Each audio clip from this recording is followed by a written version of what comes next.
ऐतिहासिक काम हुआ। हमारे जो भील राणा समाज के जो प्रमुख लोग हैं उन्होंने, और जसवंतपुरा कस्बा के जो मुख्य लोग हैं जिसमें सभी जाति धर्म वर्ग के लोग हैं, वो लोग आए हैं और उन्होंने मिलके आपस में, ये सबसे बड़ा उदाहरण है कि इन्होंने आपस में बात करके आपस में मीटिंग बुला ली यहाँ पवित्र भील समाज के हमारे रामापीर के इस मंदिर स्थान पर। और उन्होंने हमको बुलाया, प्रमुख साहब को बुलाया,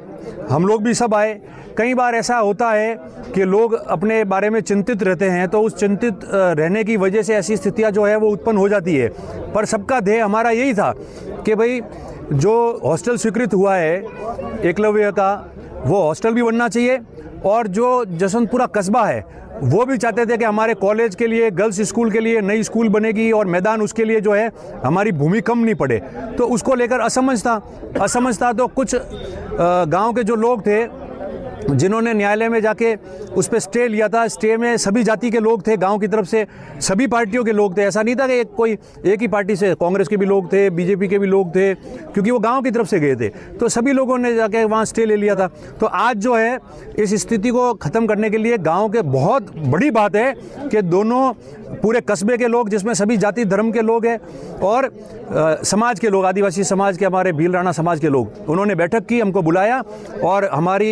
उन्होंने हमको इस मध्यस्थता के लायक समझा, तो मैं उनका धन्यवाद देता हूं। और सभी ने ये बात करके 2-3 चीज़ें तय की है जो मैं आपको बता देता हूं। पहला तो जो लोग गांव की तरफ से बात हो चुकी है, इसलिए वो जो स्टे लिया हुआ था इसको वापस ले लेंगे, ताकि जल्दी से जल्दी जो है वो निर्माण कार्य जो है यहाँ इसका शुरू हो जाए। दूसरा कलेक्टर साहब के पास जाकर और दोनों समाज के और जसवंतपुरा के लोग मिल लेंगे, तो जो ज़मीन यहाँ आरक्षित की है और जहाँ यहाँ विद्यालय बन रहा है, तो उतनी की उतनी ज़मीन स्कूल के लिए, कॉलेज के लिए, गर्ल्स स्कूल के लिए, स्टेडियम के लिए, अन्य जगह जसवंतपुरा कस्बे के लोगों को कलेक्टर साहब अलॉट करा देंगे। ये भी बात हमने जो है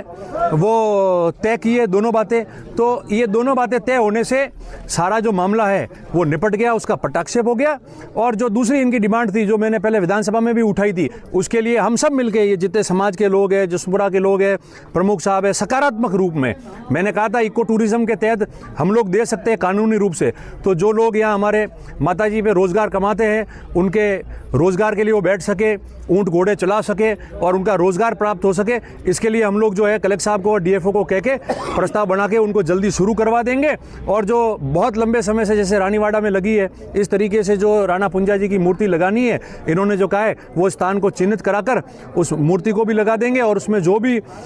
मेरा सहयोग चाहिए होगा वो मैंने इनको खुले में कह दिया है, वो होगा। इसलिए बहुत अच्छी तरह से सारा मामला निपट गया है। मैं इन सब लोगों का, आप सब लोगों का बहुत बहुत धन्यवाद इन लोगों का ज्ञापित करता हूं कि बहुत अच्छी तरीके से जो है वो सारा मामला होगा। दोस्तों, क्या आपके MS